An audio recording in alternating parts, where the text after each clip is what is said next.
Ready? Okay, I'll do a full intro. So thanks for coming this morning, guys. My name is Val Pellick. I'm here through the Manitoba Athletic Therapists Association.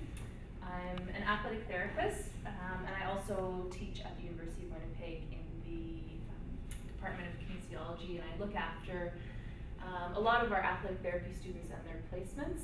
So I've also taught taping courses at UW, and I've done this a couple of times. So basically, you are here just to get better at taping. It sounds like you both have a bit of skills already. So just be some reminders and then some practice and then probably some new things that you'll pick up on. So at any point, please ask questions. Just interrupt me. Put your hand up or anything. So we're going to start by talking about some taping supplies.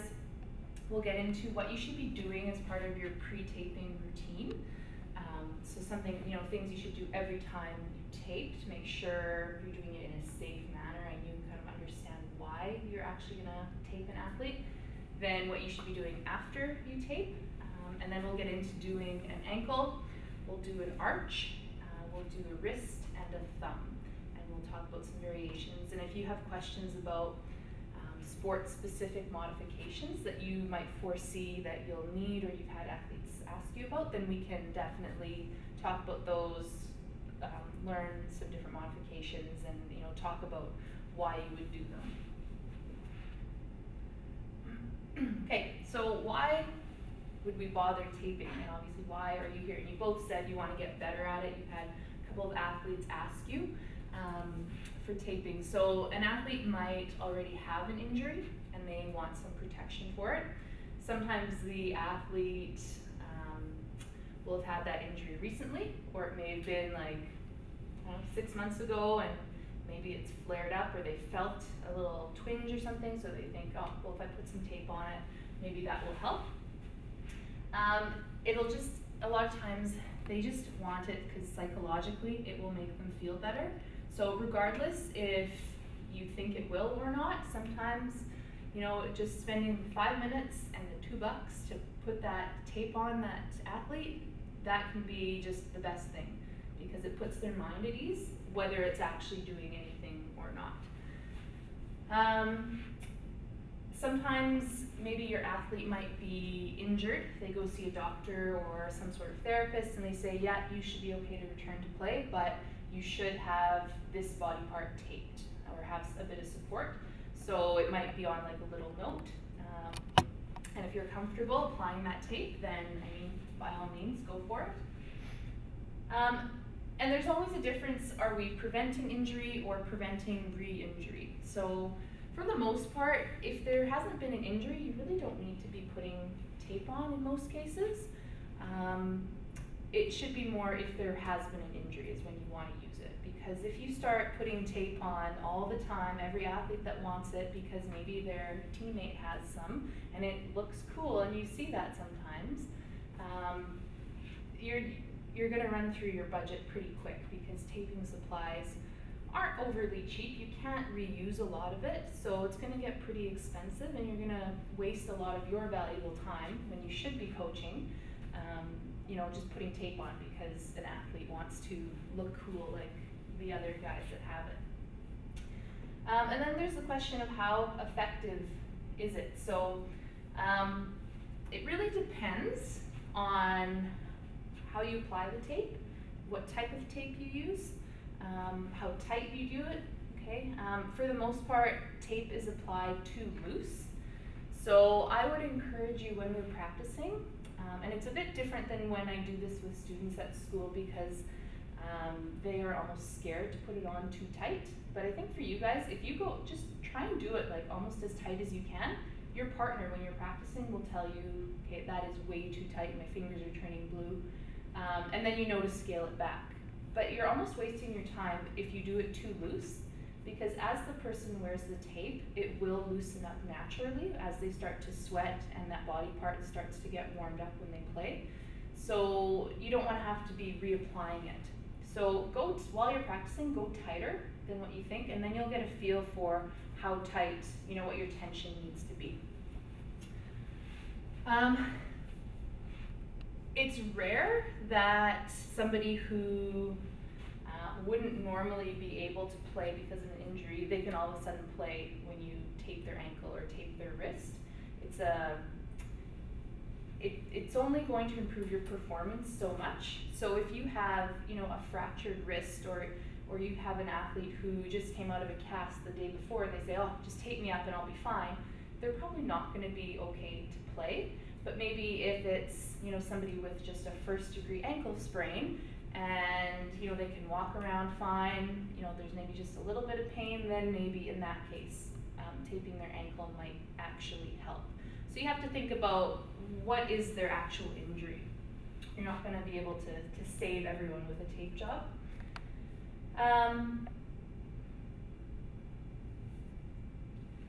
When you are taping, I'm going to show you one way of doing it. There are multiple ways. Okay, you can make any variation you want. Transform it, you know, to suit the needs of your sport. For example, when we tape the arch underneath the foot, in a sport like soccer, there's not a lot of room in the cleats, so you might have to modify it a little bit, but using the same principles, but maybe using less tape, so the foot actually will fit into the cleat. Same thing with the ankle. You can change it around a bit as long as you have the common components. And it depends on the needs of the athlete as well. So just some taping supplies that we've got. So the first one is pre-wrap, or we can also call it pro-wrap. So it's very thin. Okay, I'll pass all this out to you as we're talking about it, since we've got lots. So there's one. You've probably seen this before. Believe it or not, this isn't just for wearing in your hair as a headband. Okay, nobody used to do that when I was learning, and now you show this to students when we're learning to tape at school, and they're like, oh, I wear that in my hair all the time.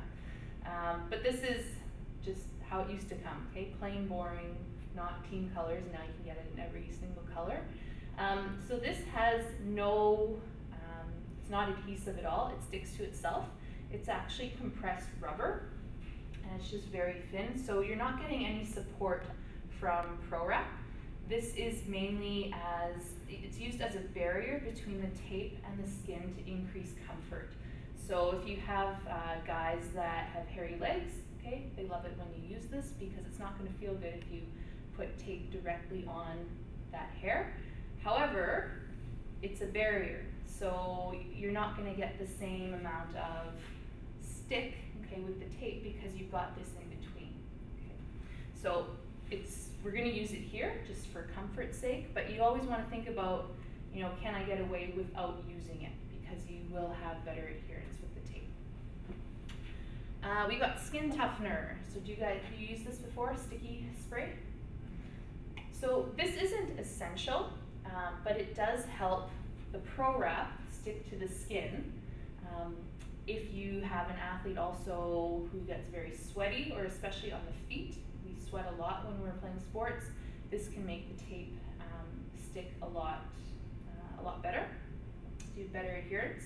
You don't need a lot, but you do need to watch for signs of an allergic reaction. So it doesn't happen a ton, but every once in a while you'll get somebody that breaks out in a little rash from this, and if that's the case, you just don't use it. And if you don't have it, not a big deal, you can still do the tape job. Skin lube, the one thing I didn't bring today. Skin lube is like a really thick Vaseline, okay, and you use it in areas where we have a lot of friction. So we would use skin lube with these guys. These are the next thing on there, heel and lace pads. So they kind of look like carpet underlay, or underlay that goes under hardwood flooring or laminate flooring. They come in long strips like this when you buy them, and then they're perforated, so you just break them apart into squares. We use these primarily for ankle taping. Have you guys used them before? You've done ankles? Yeah, for a while. Okay. So it can really help increase comfort with the ankle tape job, because we put them, they're called heel and lace pads, so we put them over the heel, so at the Achilles, where we have a lot of friction when we go back and forth with our ankle, and then right over where our laces go. If you don't have them, again, you can still do the tape job. You've been doing it anyways without them, but we would take the skin lube, we would put it on here, and then put it onto the skin. So it just makes it a little bit more comfortable for the athlete. You could also use these, and I tend to use these a lot because they're 3 cents each, I think, when you buy them. So they're fairly cheap. I use them just to cover blisters, or if I need like a really thin layer of padding, I can use these. You can fold them in half, okay, and sometimes you'll get athletes at the back of their heel that have like a little blister or cut. You can tape that on, and it's fairly thin, and you can provide a little barrier. Okay, so they're great to have in your first aid kit. And then there's tape. So I've got a whole lot of tape here. The kind we're going to be using today is called Renfrew Blue. It's just the type that we have in the office. It's not the most expensive tape, but it's at the higher end. And the more you pay for tape, the easier it is to rip. Okay, so sometimes in your first aid kits you'll have like white hockey tape, and it is just killer. You don't want to be pulling out your scissors to cut every piece because it's going to take you 20 minutes to tape something. So you want something that you can easily rip in your fingers, and part of that is also practice too. So you can have a look. This is what we'll use today. We also have, so if you just give that a go and try and rip it, it's almost like paper, this one. It's really nice to tear. And when we're learning how to tape or practicing or taping, if you're having a hard time, I'll give you some tips on how to rip the tape. Okay, then we've got Renfrew Red, which is cheaper, I believe, but it's almost like a totally different tape sometimes. You can grab a roll of this and just feel the quality.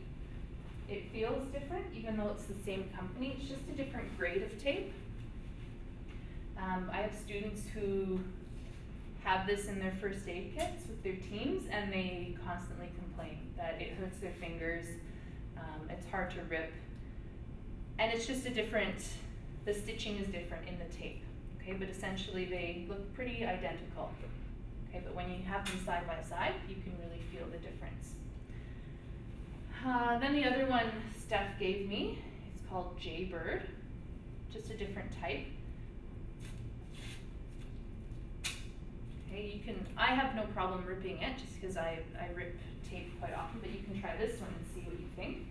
You can notice that it looks and feels a bit different than the Renfrew, and I think this one would be closer to what you would buy at like Shoppers Drug Mart when they have one roll of tape and it costs $5 hanging on the shelf.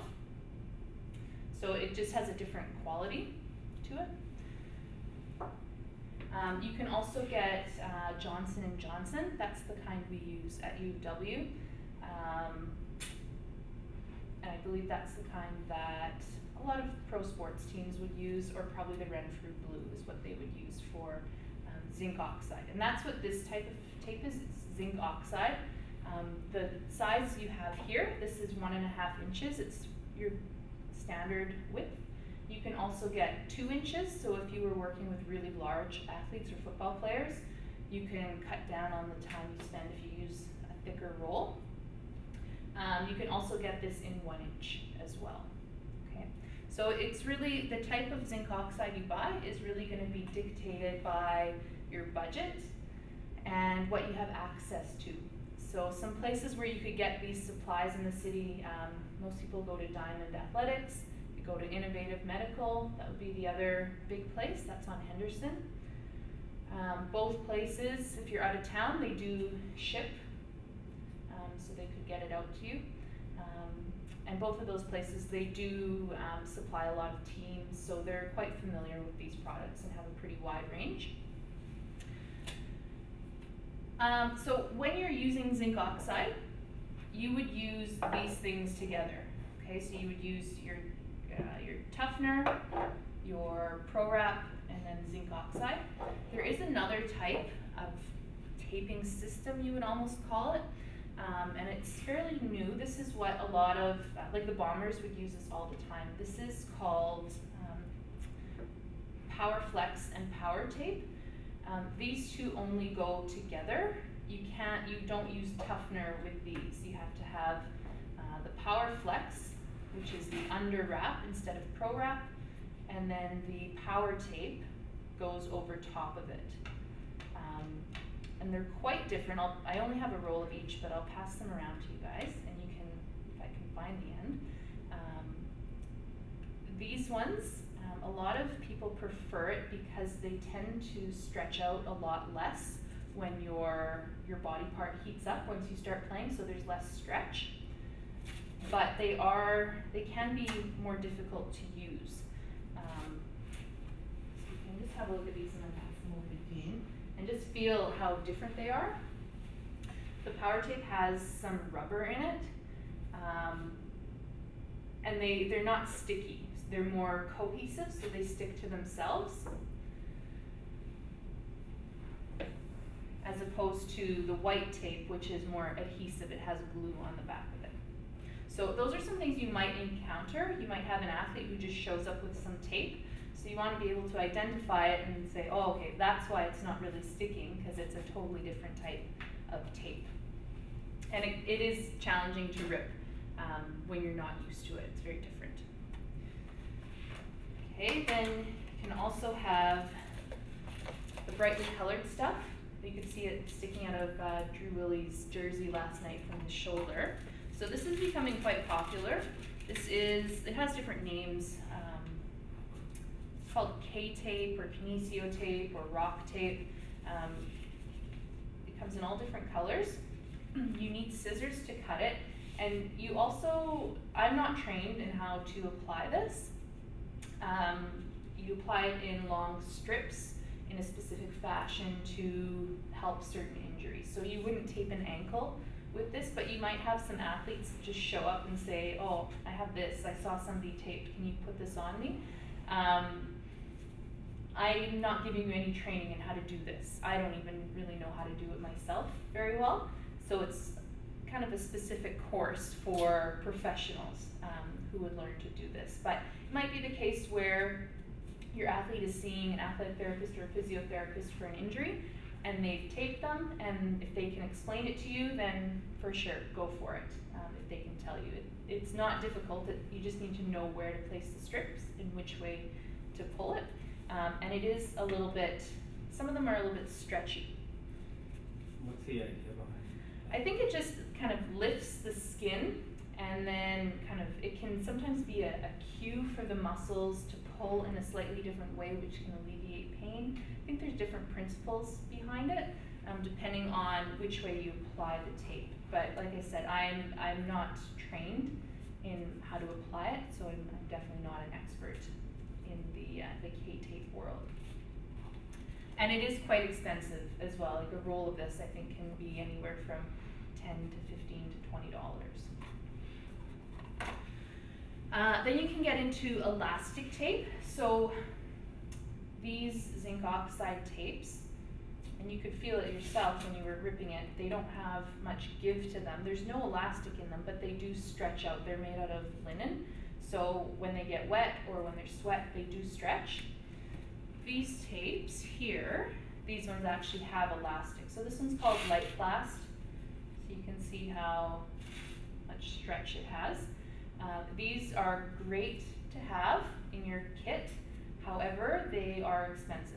And there's different grades of it, just like the zinc oxide tape. So if you were placing an order, you could ask them about which one is best for your needs and your budget. This tape, it comes in, this would be 1 inch, and then we've got 2 inch, and we've got 3 inch. Elastic tape is really great when you're taping around a muscle belly. So if I put this all the way around my forearm, and I did it really tight, okay, and then I try and use my forearm. If I did it too tight, the muscles are expanding and contracting. It's going to be really uncomfortable, and it could go to the point where my fingers start to turn blue because I'm restricting that blood flow. But if I used some elastic tape, I can then put it all the way around. It has some give to it, so it's a lot more comfortable for the athlete and a lot safer to use. Is it adhesive? Yeah. Yeah, you can have a look at it.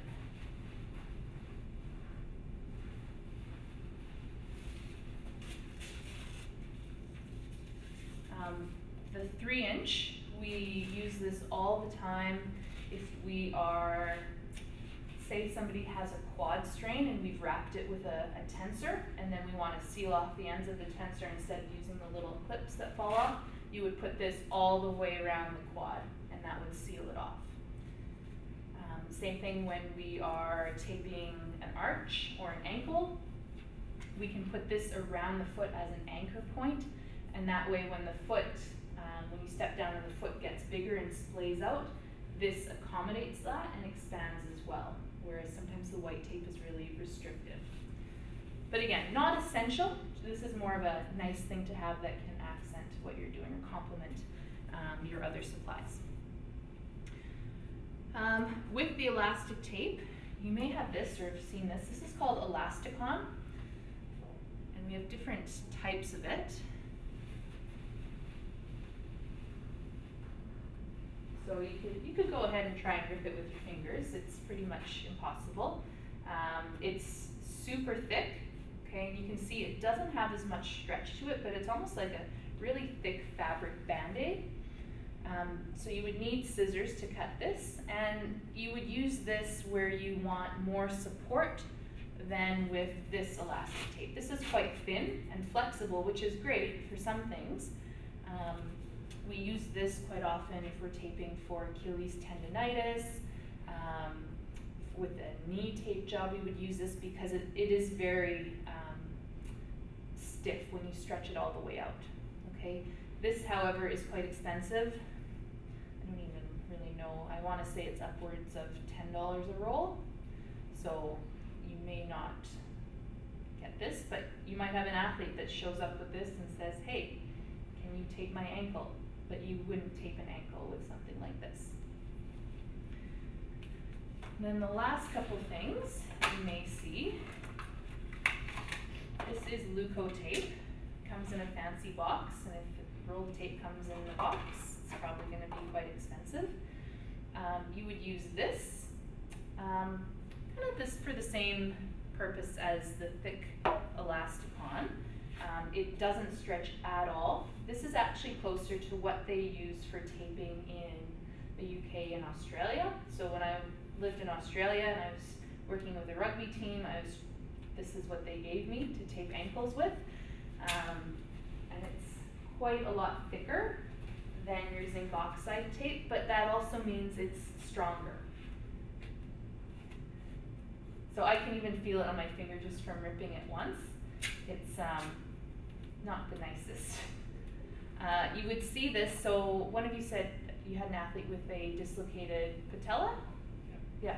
So this is what you would use sometimes for a tape job at the knee, where you actually pull the patella into a better position as part of rehab and return to sport, not immediately after. And then you have moleskin.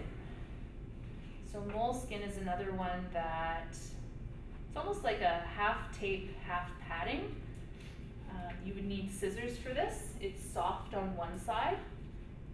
So if you were having blister issues or something was rubbing, you could stick this on the inside of the shoe, for example. It would stick to the shoe and then it would be nice and soft against the skin. We can also use this sometimes if we need a really restrictive strip in our tape job. You can just feel that. So there's lots of different types of tape, and I thought I would show them all to you because I've seen some first aid kits, or just I've seen what some athletes show up with when they want to be taped, and it could be a variety of these items. So you want to be, I don't know, just aware of what their properties are, because they're not always going to work for every tape job, and that's part of being safe, I guess, about what you're going to apply. You don't want to make things worse by using the wrong product for your tape job. The last thing I have up here, do you have one of these in your kit? No? So again, this is another thing that's not absolutely required, but it can be helpful when you're taking off tape jobs, especially at the ankle. So this is can be called a zip cutter. The white ones are called sharks, just because of their shape. There's another type here. So this one is a zip cutter. They both do the same job. We'll use them today so you get a feel for what they do. But basically the blade faces up. It doesn't face towards your skin, so you can just slice the tape job off rather than peeling it off piece by piece or trying to just grab it and pull it and it gets stuck. And then you have to get out the scissors. Do you have any questions or comments about any of these things I've shown you? No? All right. Okay, so preparing to tape. So the biggest thing that you need to keep in mind, because you're both teachers, coaches, you are not trained as athletic therapists or anyone else who has a specific background in injury prevention and management. So you just don't want to make things worse, and you don't want to put your athlete in danger. So you always want to think before about what the injury is, and is it going to be safe for the athlete to participate if I put this tape on them? So can the athlete still do what's required in your sport, or be close to doing it even without the tape? So if they are on crutches and they can't weight bear, and they've been hobbling around school for the last week and you haven't seen them walk, you probably shouldn't tape their ankle and tell them, yeah, you're good to go now. So that would be unsafe. But if they have taken some time off, they can walk, and you've seen them walk, they just feel a little bit unstable, then that would be a better situation to tape in. And it's always a good idea, because you are not trained medical professionals and you don't really have a background in assessing injuries and knowing exactly when it's safe to return. It might be a good idea to require a doctor's note saying, or a note from an athletic therapist or physiotherapist, yeah, this player is okay to return to play if they have proper support. So if you're unsure, it's always good just to go that route, and you might have policies in place at your schools or with your teams. So once you're clear on what the athlete needs, either from a note that they've given you, or they're explaining it to you, or they've had a tape job before, you want to ask them if they have any allergies to tape or taping products. And if they've never been taped before, they obviously won't know, so you'll find out after the fact, which is fine. If athletes have been taped before, you can ask them specifically, are you allergic to toughener or the pre-tape spray? Are you allergic to tape? Okay, again, a lot of them won't know, but you'll get the odd one who says, yeah, I'm allergic to this, so you just don't use it. If they're allergic to the tape you have, then you can always try using a different type of tape, because just some brands have different ingredients in the adhesive. So, Renfrew Red might work better than Renfrew Blue, or Johnson & Johnson might be the one that agrees with them. You can also use toughener, or use Pro-Wrap, okay, and that'll create the barrier that we talked about. But you always have to have a little bit of tape on the skin, otherwise it's not really sticking to anything. So if they are adamant that they be taped and they're allergic, then they might just have to deal with the allergic reaction afterwards if they absolutely want something on them, okay? And then you would just treat the allergic reaction afterwards. So what an allergic reaction would look like would be just redness, itchiness, maybe little bumps, okay, like a little rash. And you would just see that after the fact usually. And you may experience it too if you're using elastic tape. I know that when I have it on for an extended period of time, my skin gets a little bit red. I don't know if it's a reaction or if it's just because it's been sticking on there for a while. So just monitor that and ask your athlete afterwards if they had any problems. We always want to check circulation distal, so furthest away from the area we're taping, before and after we apply the tape job. So we do that just by pinching the toes or pinching the finger and making sure it turns pink again within 2 to 3 seconds. If you see the finger is gray and bluish, or the toes are like that, then something is too tight and you just need to loosen part of your tape job.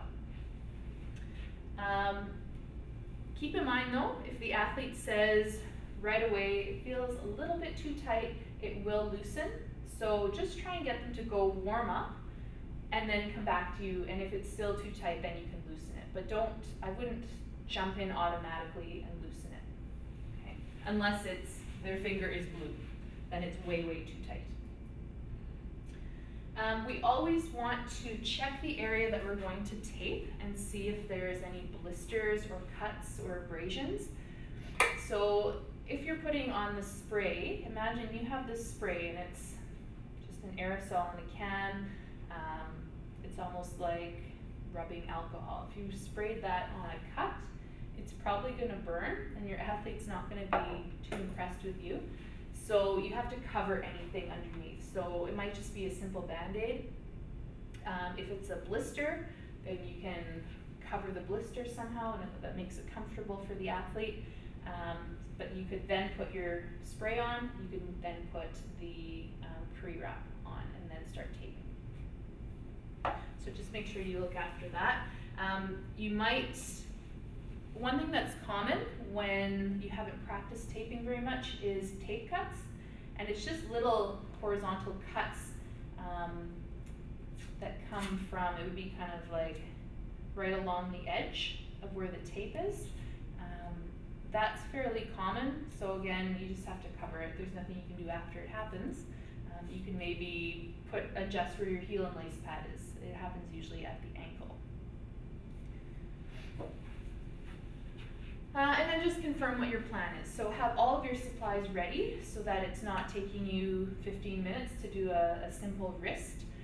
Have everything in front of you and ready to go. So once you've confirmed what you're taping, you've checked the area, you've asked if there's allergies, you can just go to it and it'll be fairly quick. Okay, so a few rules for applying any tape. Some of them will be easier than others, and we'll talk about a couple of them as we go through our little demo when you're practicing. So you always want to place the joint in a stable position before you tape. So we don't want to tape something in an unstable position. So an example of this would be when we are taping the ankle, okay? We don't want the foot, just like this so you can see. We don't want the foot with the toes pointing down. The most stable position for the ankle is toes all the way up. Okay, so this is the way we want to tape the ankle, because if we tape it like this, we're not really helping it very much. And you'll find that the tape goes on easier when your partner keeps their toes up. It just works out better. The tape lays down a lot easier. For something like the wrist, obviously you don't want their wrist all limp and loose when you're taping it. You want it nice and solid and in a nice straight position. Okay. We always want to overlap the tape by half of its width. This is something I will touch on when we start taping. So we don't want, I'll just show you with two pieces. When we lay down the tape, we don't want this to happen where it's close, because this is where tape cuts will happen in between. We want more of this, where it's overlapping by a half. Okay, and that'll just make the tape job stronger as well. Avoid continuous taping with non-elastic tape. Okay, there are a couple of exceptions to this with the ankle, but basically when we have non-elastic tape like this, we don't want to do this. This is when things get too tight, and you can see that looks very uncomfortable and too tight. But that's where elastic tape comes in. We can wrap continuously with elastic because it has that give to it. This does not stretch. So that means when we're taping an ankle or a wrist, we're going to go around once, rip the tape, around again, rip the tape, around again, rip the tape. Okay. Whenever you can, Okay, and this might be hard because you guys have taped before, so you might have some other habits. You want to try and keep the roll in your hand as much as possible. So we want to avoid putting the tape around, ripping it, setting it down, smoothing it out. Picking it up, putting it around, ripping it, putting it down, smoothing it out. We want to always have this in our hand as much as we can.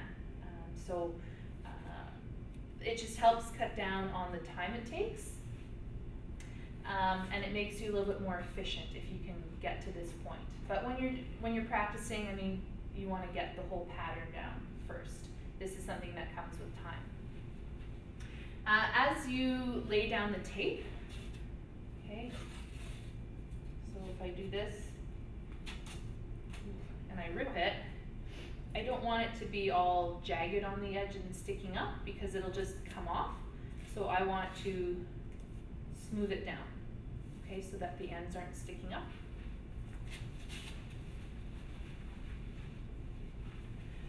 I want the tape to follow the natural contour of the skin, and we'll talk about this with the ankle. But if I go around my muscle belly this way, okay, see how I've angled the tape? And it's not really buckling very much except for a little bit there, okay? If I try and go this way, see how it's also at an angle, okay? If I went right around, it would probably buckle on one end. So we have to go with the contour of the limb that we're taping, okay? So this will become more apparent when we do the ankle because it comes into play quite a lot. And that just helps with the neatness.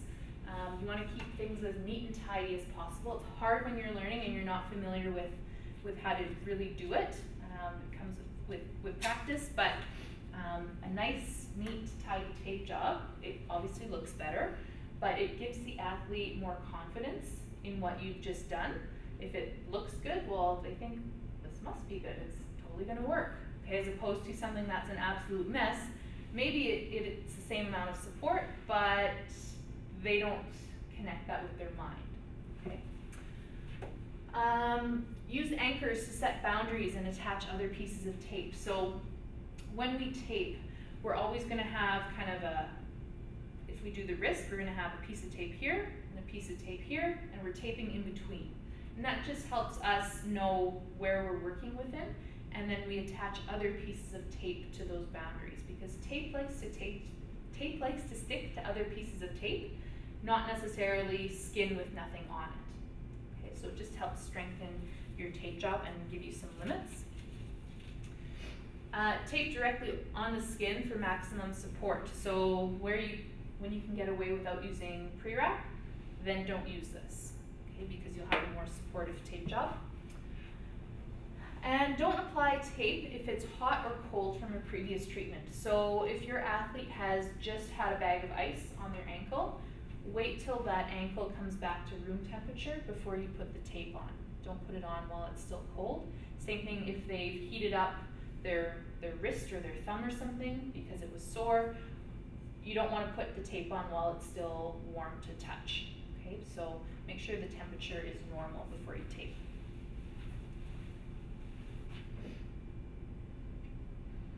Any questions about those things? Like I said, we will talk a little bit more about certain ones when we start to tape, and they'll become a little bit more clear. Post-taping routine. Okay, so let's say you've taped an athlete's ankle. They've gone out, you did an amazing job, they had the best game of their life, and it's obviously because of you and your skills. They come back, and it's kind of like, well, now what? You'll have athletes that leave the tape on until they get home, they have a shower in it, they show up the next day, it's still on, it's kind of gross. So you need to sometimes tell them what to do with what you've done, okay? Otherwise they just don't think. So we need to, obviously, before we get to the point where they're playing, we check circulation. We talked about that already, check before and after. Before they go into play, we want to manually check for support. So I'll show you how to do this, but with our hands, we just want to move that limb around. We want to get them to do some aspects of their sport before they go into the game and play amazing. Okay, so if it's volleyball, getting them to do some jumps, running back and forth, shuffling side to side, really test out what you just did. And then immediately after, okay, so at that point where they just had the great game, or actually before we get to that point, asking them, you know, is it too tight, too loose? If you feel uncomfortable during the game, come back to me and we'll maybe add some tape, we can loosen it a little bit. And then afterwards, do not sleep with it on, okay? Just, you need to take it off immediately after. And look for signs of irritation. So looking for those signs of, you know, a little rash or an allergic reaction. Tell them what it might look like. If they don't know how to take it off, just tell them, come back to me after. We've got a little tool in our kit and we'll take it off before you even go home. Okay. What if you're back-to-back games or in a short break, what do you... So what you can do is you can ask your athlete between games, you know, how does it feel? Do you feel it's still feeling supportive? Chances are it is not. It's not doing the same job it did before, but just that mental aspect, if they are still comfortable with it, you can just leave it if they say it's fine. You could always add tape over top, just an extra layer that really tightens things up. You could take it off and do it again. Whatever you feel fits the situation. Like if it's an athlete who you don't really think they need to be taped, you're just doing it so they mentally are feeling better. You could just say, you know, if it feels good, just keep going. We'll just put some tape over top. But if it's an athlete who has, you know, a legitimate injury, there's nothing wrong with taking it off and putting it right back on again with some fresh tape. So it really depends on your situation. Any questions about those things? No? Yeah, so what you would say, if there's a break, you would redo it if it's a legitimate injury. Yeah. Even if it was just, you know, you played a game and you're determined to get an hour off, and you would do it again. Yeah, the tape, it stretches out as soon as that body part starts to heat up and sweat, and it does lose a lot of support once that happens, and it happens quite quickly. I mean, there's nothing you can do about it in the middle of a game. If you had, you know, a trainer, an athletic therapist working with you, then yeah, in between periods sometimes they'll redo a tape job. But in a high school situation or a community sports situation, yeah, you just have to kind of leave it. That's why you want to do it tight from the beginning, because it will loosen up. And then, yeah, if it's a legitimate injury, you can redo it for them. Okay, so let's start to tape. So we're going to start with the ankle, and there's a lot of different types of ankle tape jobs that have slightly different variations, and you might have learned some of them. What we're going to do is a closed basket weave. So the closed part refers to the fact that there's going to be tape around the entire ankle and foot. Basket weave is just how some of the pieces of tape are laid down in a basket weaving fashion. Okay, but you can just, to make it easy, it's called taping an ankle. We usually do this on newly sprained or chronically unstable ankles. We prefer not to do this as prevention, so it's kind of just a waste of money if it's for prevention. If they've never had an ankle injury, if they just want to look cool like their teammates. There's really no need for it. But if they've sprained their ankle before, maybe they usually wear an ankle brace and they forgot it or it broke, you could do this in place of that, you know, rather than doing nothing. Or if they've had ongoing issues with their ankles, then you could maybe do this, okay? So what you need is, you need some toughener, you need your heel and lace pads, 2 of them, with skin lube, which, as I mentioned, we don't have. We need some pre-wrap, and we need some tape, and that's all. Okay, so this is the tape job that, it's not a lot of supplies, but you'll need the most things for. You could get away with it if you only had tape. If you could totally still do it, it wouldn't be as comfortable though for your athlete.